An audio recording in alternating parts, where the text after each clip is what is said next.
सहनावतु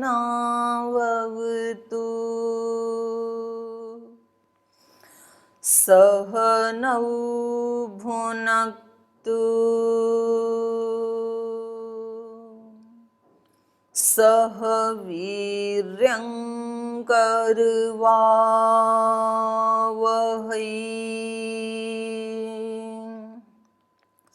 तेजस्विनावधीतमस्तु मा विद्विषावहै ॐ शान्ति शान्ति शान्तिः।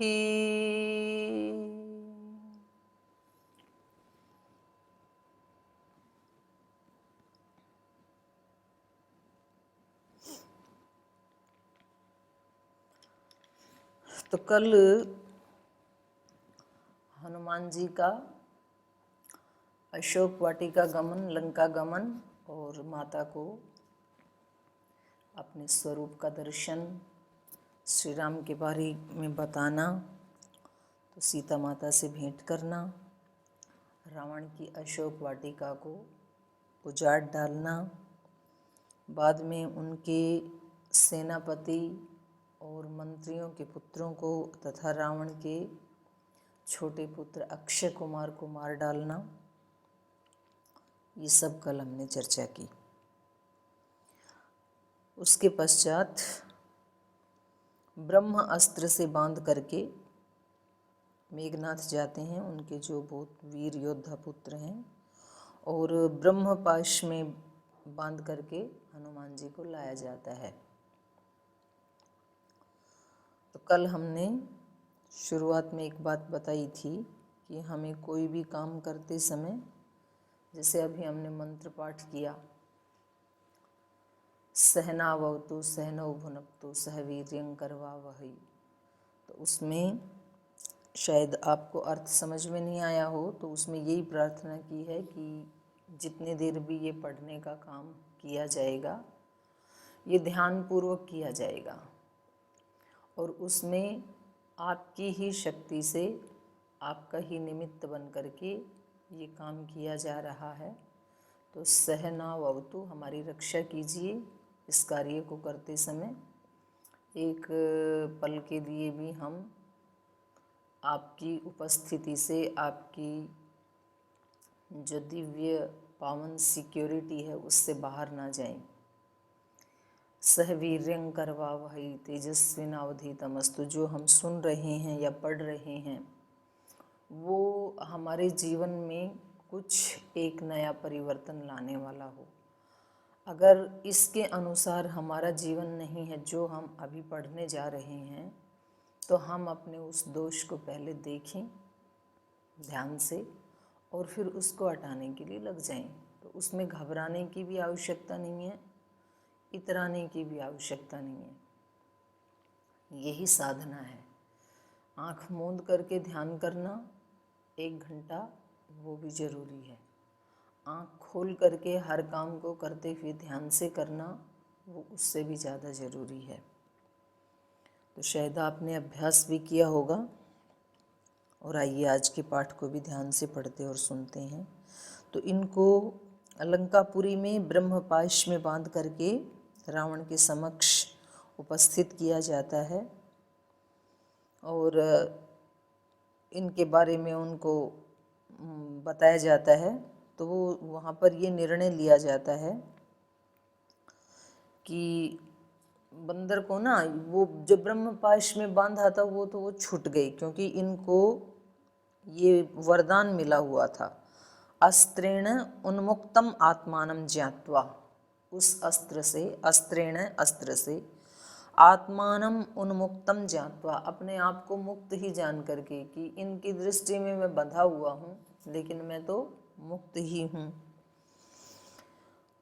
पितामहाद्वरात्, पितामह के वरदान के कारण, पितामह ब्रह्मा जी से इनको ये वरदान मिला हुआ था, क्योंकि इन्होंने पहले व्याकरण, दर्शन, शास्त्र ये सब पढ़ा हुआ है और उसके बाद केवल पढ़ा ही नहीं, उसकी प्रैक्टिस करके इनको अणिमा, गरिमा, महिमा, लघिमा आदि सिद्धियां भी 8 सिद्धियां प्राप्त हैं। अष्ट सिद्धि नवनिधि के दाता।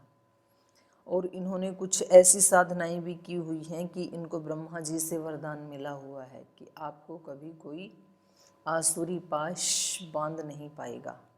जैसे हम सब को आसुरी पाशों ने ही बांध रखा है, कहीं काम का, कहीं क्रोध का, लोभ का, मोह का, अहंकार का, घृणा का, द्वेष का, ईर्ष्या का, असहनशीलता का, अक्षमाशीलता, ये सारे के सारे आसुरी पाश हैं।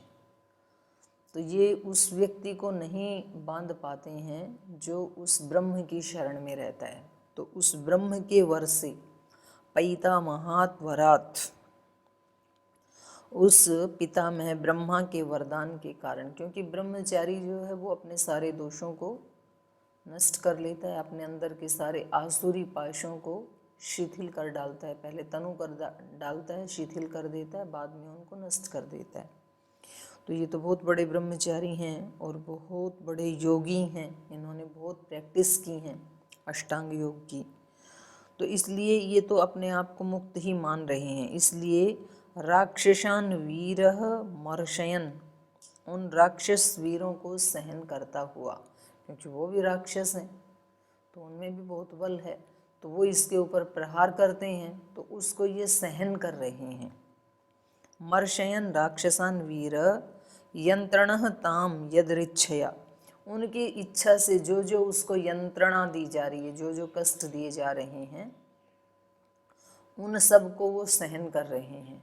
तो इनको ब्रह्मपाश में बांध के लाए, फिर इधर उधर से कोई उनके ऊपर टोंट कस रहे हैं, कोई पत्थर फेंक रहे हैं, कोई प्रहार कर रहे हैं, कोई वाणी से कर रहे हैं, अस्त्र शस्त्र से कर रहे हैं, तो उन सब को वो सहन कर रहे हैं। तो ये जो ब्रह्मचारी है, जो हमेशा, ब्रह्मचारी का मतलब है हमेशा जिसकी भगवान के चरणों में अनन्य भक्ति होती है, श्रद्धा होती है, प्रेम होता है, प्रीति होती है अनन्य, हमेशा उन्हीं के ध्यान में जो रहते हैं वो ब्रह्मचारी हैं। ब्रह्मणि चरति इति ब्रह्मचारी, जो ब्रह्म में ही विचरण करते हैं। 2 ही तो स्थान है हमारे, हम आत्माओं के विचरण करने के लिए, एक तो ब्रह्म है, एक संसार है। संसार में विचरण करेंगे तो ब्रह्म को भूल जाएंगे, ब्रह्म में विचरण करेंगे तो संसार को भूल जाएंगे, तो दोनों में से एक ही जगह रहेंगे। तो जो केवल ब्रह्म में विचरण करते हैं, अपने सब काम करते हुए उनको ख्याल वहीं रहता है, उनका स्मृति वहीं बनी रहे, वो ब्रह्मचारी हैं। भले ही उन्होंने शादी भी भले ही कर रखी है, लेकिन जिनके दिल, दिमाग, प्राण, आत्मा में सदा भगवान बसे रहते हैं वो ब्रह्मचारी हैं। फिर भले ही वो अपनी दुकान पे भी क्यों ना बैठें, फिर भले ही अपने ऑफिस में हों, भले ही फैक्ट्री में हों, स्कूल कॉलेज में, किसी भी कार्य को करते हुए, चाहे अपने खेत में हल चला रहे हैं, चाहे वो अपने खेत में बीज, फसल की कटाई कर रहे हैं, बीज की रोपाई कर रहे हैं, जिसका जो भी काम है, उस सब को करते हुए वो ब्रह्मचारी ही हैं। अगर उस काम को करते हुए उनकी चेतना ब्रह्म में रहती है तो, ब्रह्म चेतना से युक्त रहते हैं तो। और जैसे शरीरों को आदत पड़ जाती है, हम जैसा जैसा काम करते हैं, बहुत योगादि करने वालों को योगादि की आदत पड़ जाती है, उनका शरीर वैसा फ्लेक्सिबल हो जाता है।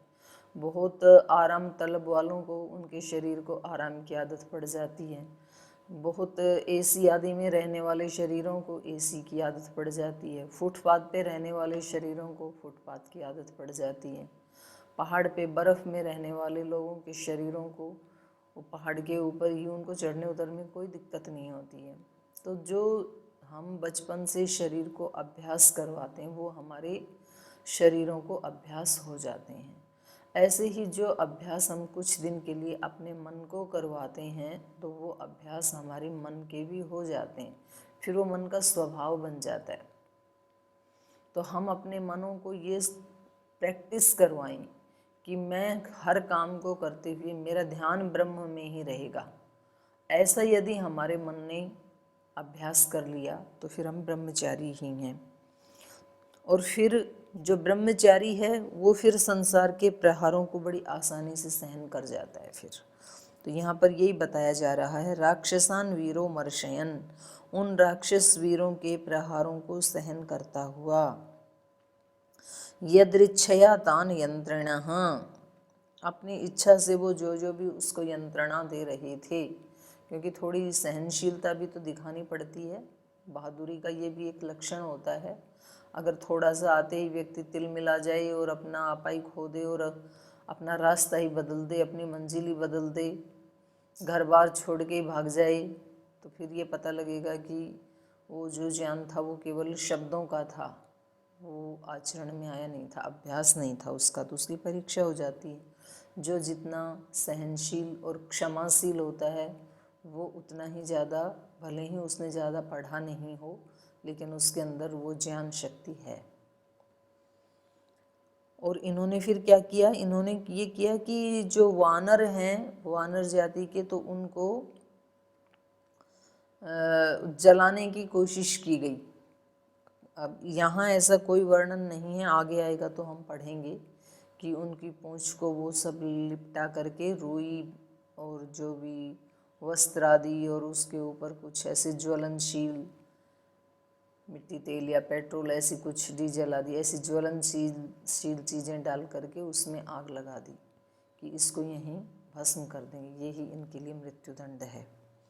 तो कह रहे हैं उन्होंने लगा तो दी, लेकिन ये इन्होंने सोचा था कि हम इसको ब्रह्मपाश में बांध करके और यहीं ये खाक हो जाएगा, और फिर कोई राक्षस जाके श्री राम को सूचना दे करके आएगा कि आपने जो दूत भेजा था उसने आकर के यहाँ अपराध किया। दूत था ही नहीं उस समय, वो तो ऐसे ही मतलब लंकावासियों की दृष्टि में तो आतंकवादी या घुसपैठिया ऐसे माना जाएगा कि भाई बिना अनुमति के उनके राज्य में आ गया, बिना किसी पासपोर्ट वीजा के, तो उसको तो मृत्युदंड दे सकता है राजा। तो उन्होंने ये सोचा कि इसको हम जला देते हैं, मृत्युदंड दे देते हैं। लेकिन उन्होंने अपने आप को उस ब्रह्मपाश से, उनको पता था कि मैं मुक्त ही हूँ, तो जैसे ही उन्होंने आग लगाई तो उन्होंने भी छलांग लगाई, राज दरबार से सीधे उस पे कोट के तोरण पे जाकर के बैठ गई, और फिर लंका नगरी में एक छत से दूसरी छत पे, तीसरी से चौथी, पांचवी, छठी, पूरी नगरी में घूम गई, और पूरा रावण का निवास जहाँ उसकी अनेकों रानियाँ रहती थी सोना पिघलने लगा। जब सारी लंका नगरी में कहते हैं कि उन्होंने दीवारों के ऊपर सोने की वो लगा रखी थी परत, तो सोने की नगरी थी उसकी पूरी। तो इन्होंने ततो दग्ध्वा पुरीं लंकां ऋते सीतां च मैथिलीं रामाय प्रिय आख्यातुं पुनरायान् महीकपिः। ततः लंकां पुरीं दग्ध्वा, तो जैसे ही उसकी पूंछ को आग लगाई गई तो सारी लंकापुरी को दग्ध करके, सारी लंका को जला करके, ऋते सीताम च मैथिलीम, बस उस स्थान को छोड़ दिया जहाँ सीता माता बैठी थी, बस उस वाटिका में तो आग लगाई नहीं, उधर नहीं गई, और बाकी पूरी की पूरी जो है नगरी उसको होली बना दिया, ज्वालाएं उठने लगी वहाँ पे। और एक उसकी कुटीर को छोड़ दिया था, विभीषण की कुटिया को, क्योंकि उसके कुटिया के सामने उन्होंने राम राम ऐसे लिखा हुआ था। तो जहाँ राम है वहाँ कोई आग नहीं है, कोई काम नहीं, कोई खतरा नहीं है। जहाँ राम नहीं है वहाँ खतरे ही खतरे हैं। तो ऐसे ही जब कोई अंदर से अपने ब्रह्मत्व को, दिव्यत्व को जगा लेता है, अपनी योग अग्नि को बढ़ा लेता है, तो उसके दोष तो सारे ऐसे ही जल जाते हैं जैसे लंका नगरी जल गई, और उसकी श्रेष्ठ बुद्धि और उसका धर्म वो ऐसे ही बच जाते हैं जैसे सीता माता और विभीषण बच गई। उसी नगरी में रहते थे। विभीषण धर्म का प्रतीक है, सीता माता विशुद्ध बुद्धि का प्रतीक है, उसका कभी नाश नहीं होता है, आत्मा का प्रतीक है। ततो लंकां पुरीं दग्ध्वा मैथिलीं सीतां च ऋते, मैथिली सीता माता को छोड़ के बाकी सारी लंका को इन्होंने जला दिया। और रामाय प्रियमाख्यातुम पुनः आयान महाकपि। और फिर जाके समाचार भी तो सुनाना था अपने स्वामी को। 1 महीना पूरा हो गया तो वो भी उसको ध्यान था कि आज तो अंतिम दिन है, तो आज जाके उनको समाचार भी सुनाना है। तो पहले सारी लकड़ी को जलाया और फिर समुद्र के किनारे जा कर के उस अग्नि को अपने शरीर में जो लगी थी उसको बुझाया और वहाँ से पुनः एक छलांग लगाई और वापस श्री राम के पास आई। रामाय प्रियम आख्यातुम, राम को ये प्रिय समाचार सुनाने के लिए कि हमने माता का खोज निकाल दी है, उनका दर्शन कर लिया है, ये प्रिय समाचार सुनाने के लिए रामाय प्रियमाख्यातुम पुनः आयान, दोबारा से आ गए महाकपि हनुमान जी।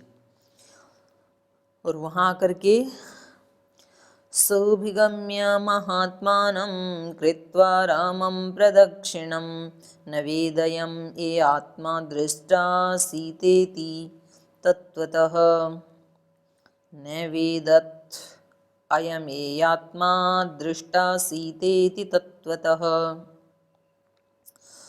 सौभिगम्य महात्मानं कृत्वा रामं प्रदक्षिणं, तो ये जो महात्मा थे हनुमान जी, इन्होंने अभिगम्य आकर के रामम प्रदक्षिणम कृत्वा, सह उन हनुमान जी ने महात्मानम रामम प्रदक्षिणम कृत्वा, महात्मा राम की प्रदक्षिणा करके, नैवेदयत, ये निवेदन किया, यम आत्मा दृष्टा सीता इति तत्वतः, कि मैंने सीता माता का दर्शन किया है। यम सीता आत्मा दृष्टा, ये सीता आत्मा में सीता माता का मैंने दर्शन किया है, ऐसा उसने निवेदयत, ऐसा उन्होंने निवेदन किया। तो श्री राम जी को तो एकदम से प्राण आ गए और सभी ने वहाँ हनुमान जी की बड़ी जय जयकार की। सब तो वापस लौट आए थे, एकदम सन्नाटा था श्री राम जी के उसमें। और एकदम से आकर के हनुमान जी ने सबके निष्प्राण जो हो रखे थे उनमें एक नए प्राण का संचार कर दिया। ततः सुग्रीव सहितो गत्वा तीरं महोदधेः समुद्रं क्षोभयामास शरैरादित्यसन्निभैः। और बस फिर तैयारियां शुरू हो गई। जैसे ही पता लगा सीता माता का तो तैयारियां शुरू हो गई उनको वापस लाने के लिए। ततः सुग्रीव सहिता, इस बीच में यहाँ थोड़ा सा शॉर्ट ले रहे हैं, तो ये चले गए थे क्योंकि वर्षा काल शुरू हो गया था तब, जिस समय ये इनकी खोज की गई। तो फिर 4 महीने के लिए, जैसे ही सुग्रीव का अभिषेक किया था तो 4 महीने के लिए सुग्रीव फिर अपनी उस गुफा में चला गया था। 4 महीने के बाद उनको बुलाया जाता है अश्विनी मास में, जो 4 महीने का, जिसको चौमासा बोलते हैं, बारिश काल, तो उसमें उसको छोड़ करके, और जिसको हम दशहरा कहते हैं, तो उस दिन उन्होंने लंका पे चढ़ाई की थी, दशहरा के दिन।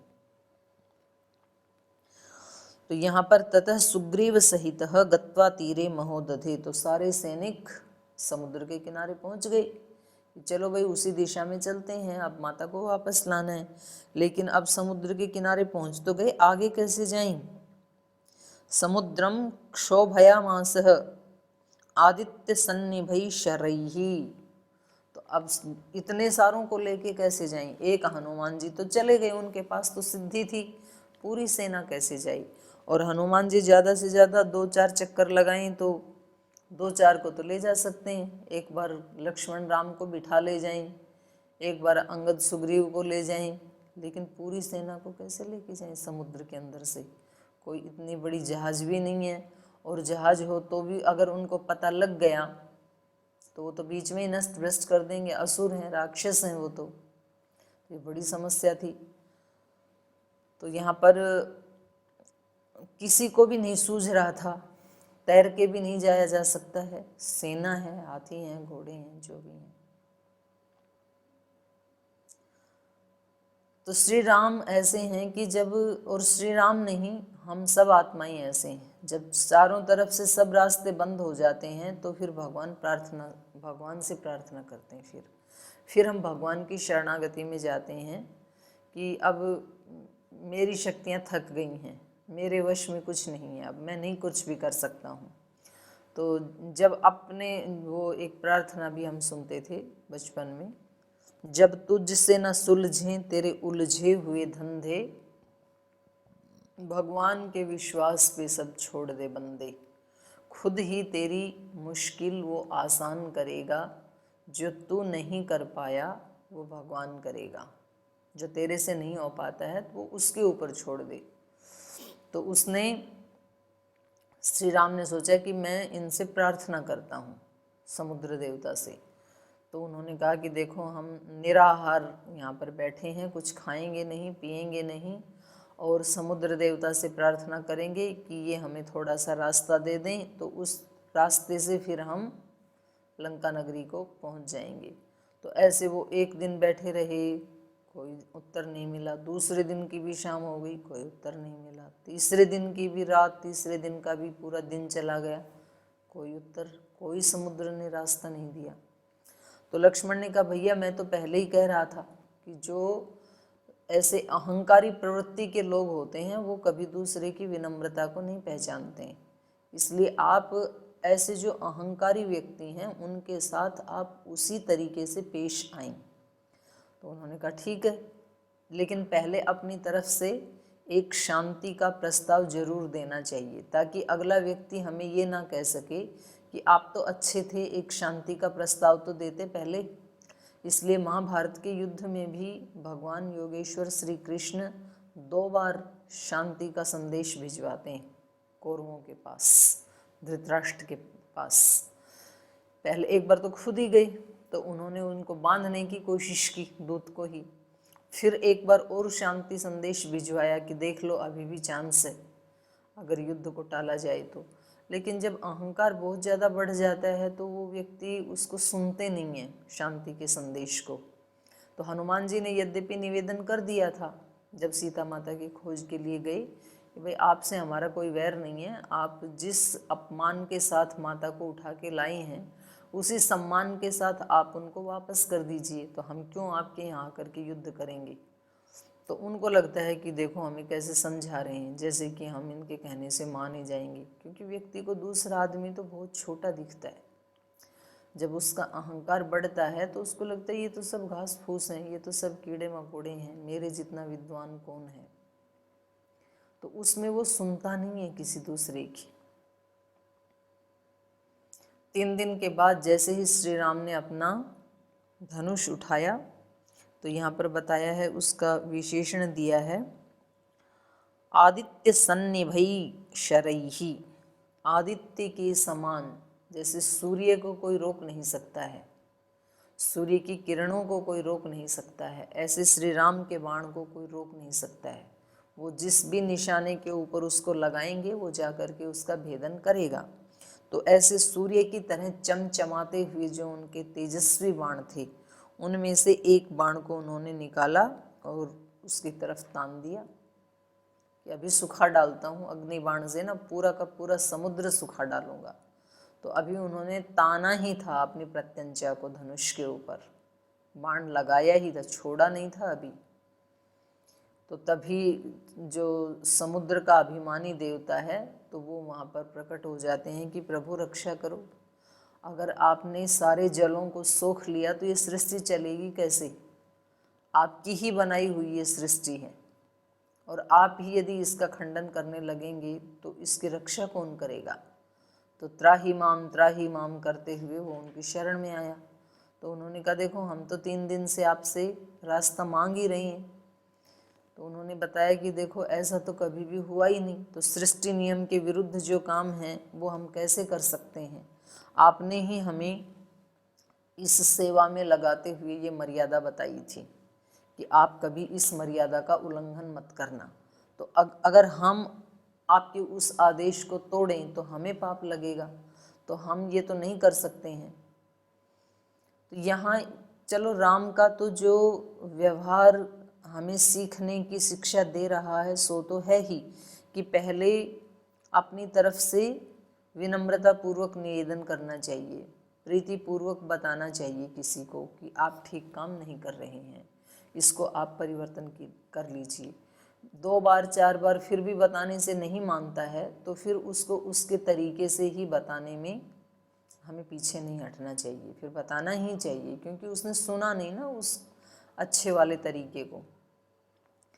तो जैसे भारत जो है वो शांति प्रिय देश है और जो पड़ोसी हैं वो असुर टाइप के हैं, चाहे वो पाकिस्तान है चाहे चीन है, तो वो राक्षसी प्रवृत्ति के लोग हैं। तो बहुत बार शांति संदेश भेजे जा चुके, तो फिर उसके बाद अगर वो दुष्टता करें तो उनको उनकी भाषा में ही उत्तर देना यही धर्म है फिर उस समय। तो यहाँ पर श्री राम ने जैसे ही बाण उठाया तो उधर से जो समुद्र कह रहे हैं तो वो उनकी बात भी ठीक है। ऐसा भी देखा जाता है कभी कभी जीवन में, जैसे जो बड़े लोग हैं, जो गुरुजन हैं, माता पिता हैं, आचार्यगण हैं, वो पहले एक मर्यादा बनाते हैं, कुछ नियम बनाते हैं कि हमारे यहाँ गुरुकुल में ऐसे ऐसे नियम चलेंगे, हमारे आश्रम में ऐसी ऐसी मर्यादाएं रहेंगी, हमारे कुल खानदान में, हमारे घर परिवार में इस प्रकार के नियम कानून कायदे हम लेकर के चलेंगे। इन परंपराओं का निर्वहन करने के लिए ही हमने ये सब बनाया है।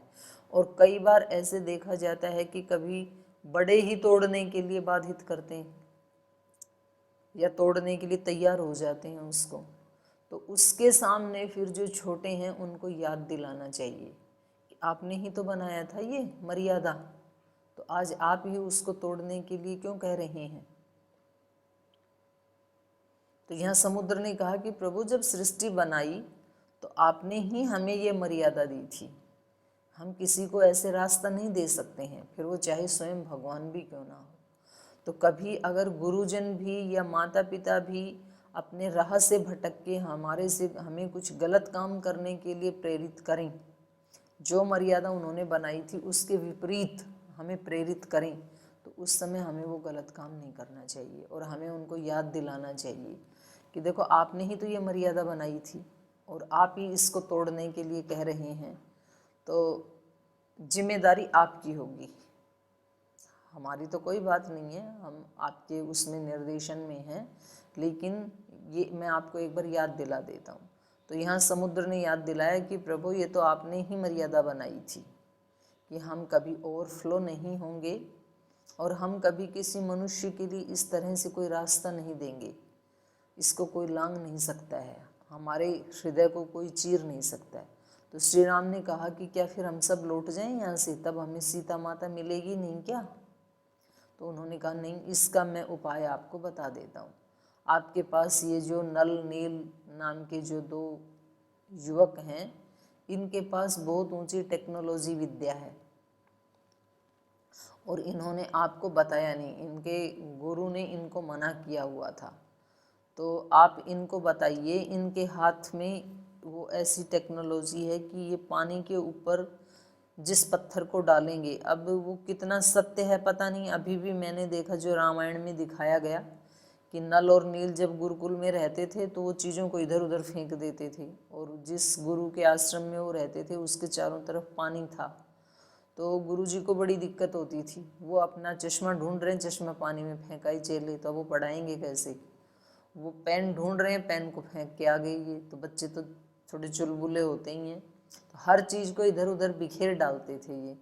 तो गुरुजी ने इनको ये अभिशाप के रूप में दिया था, लेकिन वो वरदान साबित हो गया कि तुम जो भी चीज़ पानी में डालोगे वो डूबेगी नहीं, ताकि वो चीज़ें दिख जाएं। तो ये कुछ भी डालते तो वहाँ दिख जाती थी, तो फिर वहाँ से ले आते थे।